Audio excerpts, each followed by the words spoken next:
Қайырлы күн, құрметті көрермендерім. Сіздермен бірге Жазира және менің 7 жастағы қызым Гүлсанат. Біз қызымыз екеуміз бүгін өте оңай миксерсіз, формасыз кекс пісіретін боламыз. Міндетті түрде жасап көріңіздер. Құрамы да, жасалуы да өте оңай. Осылай ең алдымен 2 жұмыртқаны венчикпен араластырамыз және оған қантты, майды, сүтті қосып, тағы да қант ерігенше араластырамыз. Достар, каналға жазылып, лайк басып, бізге шабыт сыйласаңыздар болады. Енді барлығын араластырып болған соң, ұнға 1 шай қасық соданы қосып, тағы араластырып алдым құрғақ күйінше. Енді осыны електен өткізіп, тағы да араластырып аламыз сұйық біркелкі болғанша. Мінекей көріп тұрғандарыңыздай осындай сұйық масса пайда болды.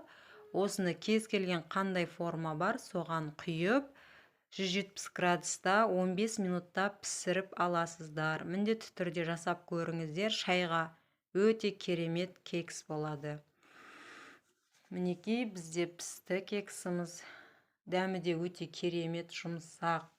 Міндетті түрде жасап көріңіздер. Достар, каналға жазылып, лайк басуды ұмытпаңыздар.